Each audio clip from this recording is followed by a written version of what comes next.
Ο Αλή Μπαμπά.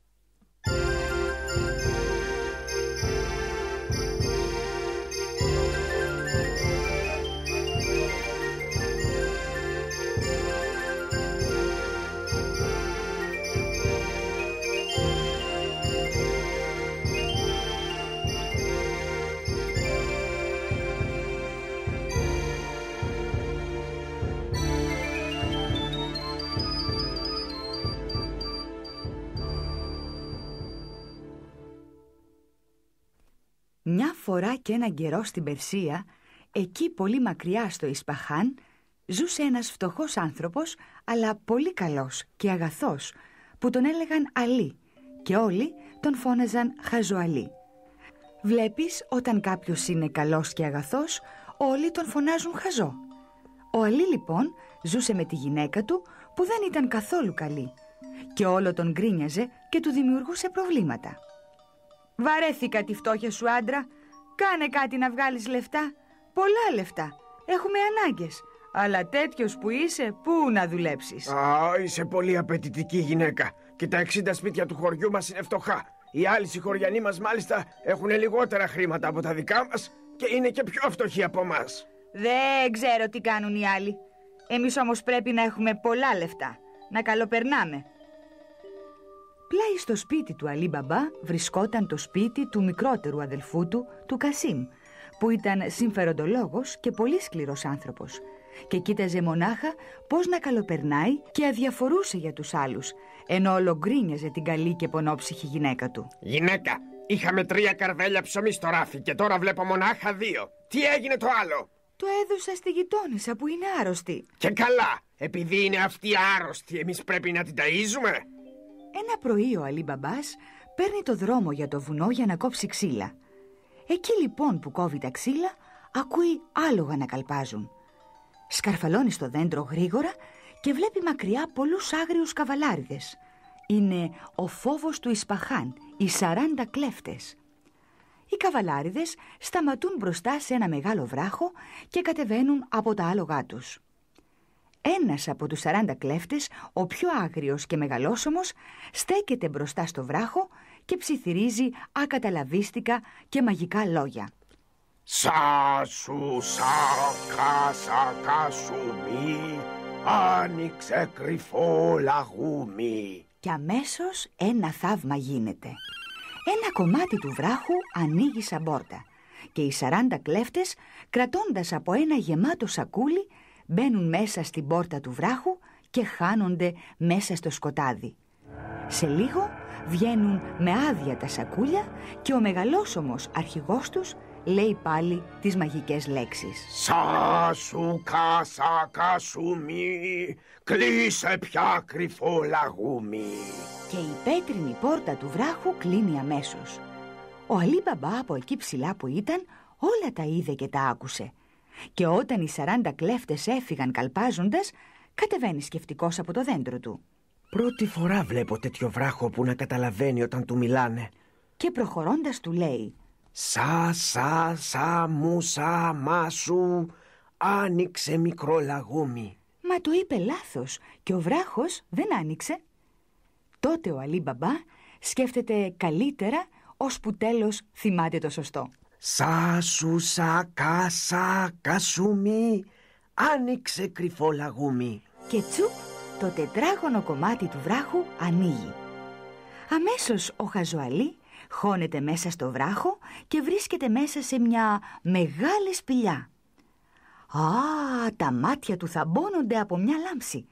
Χιλιάδες αμέτρητα φλουριά στράφτουν εδώ και εκεί σε μεγάλους ορούς. Μπράβο! Ο βράχος αυτός δεν είναι μόνο έξυπνος, είναι και παραλής.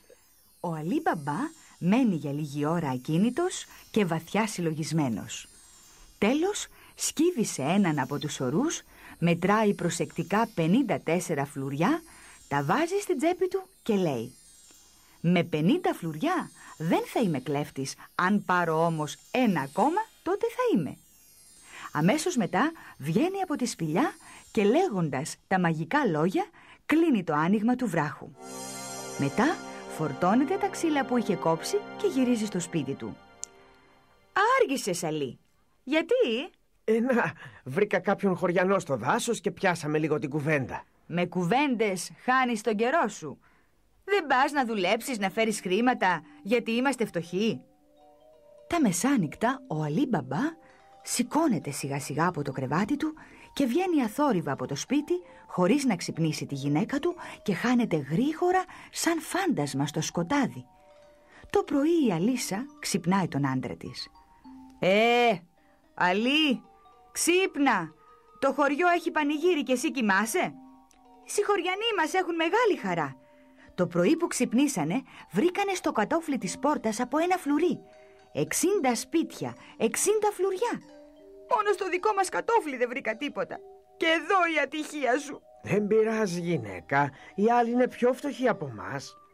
Από εκείνη την ημέρα ο Αλή Μπαμπά κάθε Παρασκευή τραβούσε στο βουνό για να κόψει ξύλα. Λέγοντας τα μαγικά λόγια, άνοιγε το βράχο, έπαιρνε πάντα 60 φλουριά και ύστερα γύριζε σπίτι του. Μετά τα μεσάνυχτα έφευγε αθόρυβα από το σπίτι του και γυρίζοντας στο χωριό τα ρίχνε ένα-ένα στα 60 σπίτια. Μονάχα στο δικό του σπίτι δεν έριχνε ποτέ. Έτσι κάθε Σάββατο πρωί οι φτωχοί χωριανοί είχαν από ένα χρυσό φλουρί για να αγοράσουν τα τρόφιμα της εβδομάδας και να μην έχουν προβλήματα. Έτσι λοιπόν και ο Κασίμ ρωτούσε τη γυναίκα του. Ποιος να είναι άραγε αυτός που κάθε Σάββατο μοιράζει τα φλουριά? Κάποιος μεγάλος φιλάνθρωπος, άνδρα μου θα είναι.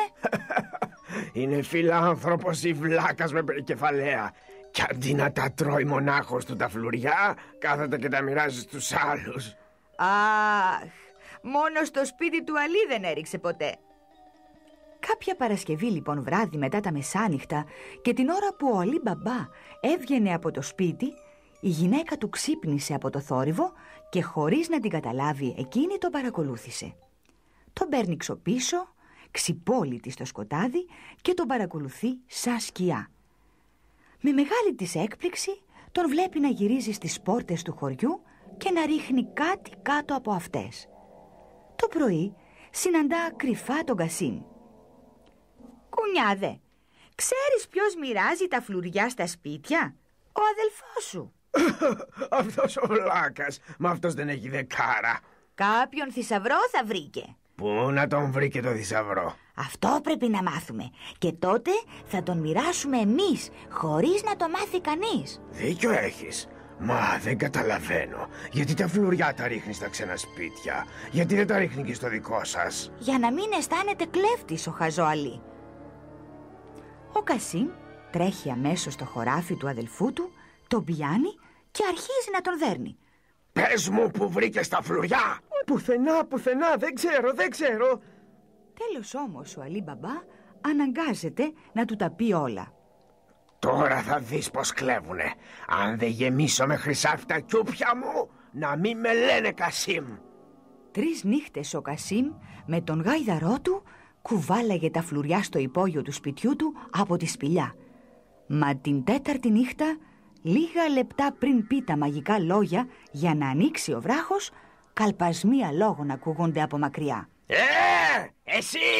Τι ζητάς εδώ? «Ήρθα για να κόψω ξύλα, καπετάνιε μου. Δεν έκανα κανένα κακό. Αυτές τις μέρες βλέπω λείπουν από τη σπηλιά μας χρυσά φλουριά. Σίγουρα εσύ θα μπαίνεις και θα μας τα παίρνεις». «Όχι, αφέντη μου, πίστεψέ με, δεν τα παίρνω εγώ». «Αλλά ποιος?» «Ο αδερφός μου, αυτός τα παίρνει. Αλή Μπαμπά τον λένε. Αυτός ξέρει τα μαγικά λόγια που κάνουνε το βράχο να ανοίγει». Έτσι οι 40 κλέφτες πάνε αμέσως στο σπίτι του Αλή Μπαμπά και ο αρχηγός τους τον πιάνει αμέσως από το λαιμό και του λέει: «Πες μας αμέσως που έχεις κρύψει τα χρυσά φλουριά». Ο Αλή Μπαμπά καταλαβαίνει αμέσως την προδοσία του αδελφού του και για να τον σώσει ομολογεί ψέματα. «Αχ ναι, εγώ έπαιρνα τα χρυσά φλουριά από τη σπηλιά σας. Τα έφερνα εδώ κρυφά και τα έριχνα στα μεγάλα άδεια κιούπια του σπιτιού του Κασίμ. Μέσα σε αυτά θα τα βρείτε». Αμέσως οι 40 κλέφτες πάνε στο σπίτι του Κασίμ και κατεβαίνουν στο υπόγειο για να πάρουν τα φλουριά από τα κιούπια. Τότε ο Αλή Μπαμπά έκαψε λάδι και ρίχνοντάς το από πάνω του ζεμάτισε όλους. Τότε στέλνει τη γυναίκα του στον Πασά να τον ειδοποιήσει και εκείνος με τους στρατιώτες του φτάνει στο σπίτι του Κασίμ και πιάνει τους κλέφτες σαν τους ποντικούς στη φάκα. Ύστερα ο Πασάς, για να ευχαριστήσει τον Αλή Μπαμπά που γλίτωσε το Ισπαχάν από τους φοβερούς 40 κλέφτες, του λέει: «Κράτησε, παιδί μου, δικά σου όσα φλουριά βρίσκονται μέσα στα κιούπια». Ο Αλή Μπαμπά κουβαλάει αμέσως όλα τα φλουριά στο δικό του σπίτι και τα χωρίζει σε 61 μικρούς ορούς, όσα είναι και τα σπίτια του χωριού. Τέλος, φωνάζει τους συγχωριανούς του και τους λέει: «Ο καθένας σας πάρει το μερτικό του. Και εσύ, αδερφέ μου Κασίμ». Αφού όλοι οι χωριανοί πήραν τα δικά τους, τότε περισσεύει ένας ορός και λέει στη γυναίκα του: «Αυτά είναι δικά σου, γυναίκα». Και αμέσως, παρατώντας τους, φεύγει και πάει να ζήσει σε άλλη μακρινή χώρα, χωρίς να κρατήσει ούτε ένα φλουρί για τον εαυτόν του.